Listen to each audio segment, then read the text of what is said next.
For much of the past few weeks, actually, past month and a half, we've been focused on Iran and oil prices and the war and peace talks, and those are definitely going to have a big impact this week. No doubt about it. The breakdown in peace talks this weekend that didn't happen, we basically told our envoy they weren't going. The strength of the naval blockade in really crushing the Iranian economy, it is starting to really take effect. So the question becomes, who's going to break first? Who's going to come to the table first? Who's going to ask for peace conditions and meet the demands of the other nations? So we'll see what happens there. That will definitely impact rates this week. But the other thing, there's so much economic news, and we're going to get right into it. Let's talk about the Treasury. There's a 2-year, 5-year, and a 7-year Treasury auction this week.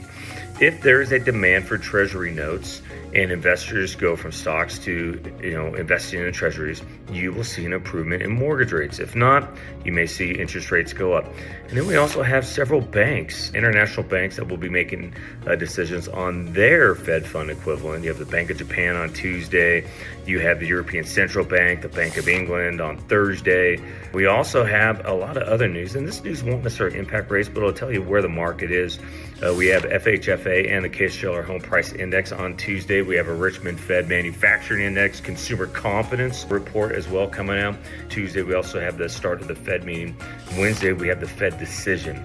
The expectation is that the Fed will not lower the Fed funds rate, but really what's going to impact mortgage rates is going to be what Fed Chair Powell says on Wednesday after the meeting, and basically gives his prognosis of the economy. Certainly Iran, oil prices, and the impact of rising oil prices on inflation will be forefront in his discussion. That will also impact mortgage rates. On Wednesday, we also have the Bank of Canada making their mortgage rate decision, their Fed rate decision, Fed rate equivalent decision. On Thursday, we have the big inflation report of the week. That is the PCE, the Fed's favorite measure of inflation, the personal consumption expenditure report. Will core inflation continue to rise? It was at 3.1% last week, so that's a really big report. We also have GDP report coming out. So is it gross domestic product? Is the economy of the United States, is it improving? Is it detracting or not contracting? What will the impact of that be? That will certainly move mortgage rates. And really, if the core spikes, we'll see a big rise. And I think that will probably be the biggest impact of the week on Thursday when we get that report out. We also have continuing and initial jobless claims coming out. We also have personal spending report coming out. And we also have the European Central Bank with their rate decision. We also have the Bank of England with their Fed fund equivalent rate decision. So a lot of news coming out Wednesday, Thursday that is really going to move markets. PCE probably being the biggest market mover of the week. Friday's pretty light day, the first day of the month of May. Already the month of May, we have an ISM manufacturing report. But that's what we see. Let's take a look at rates real quick.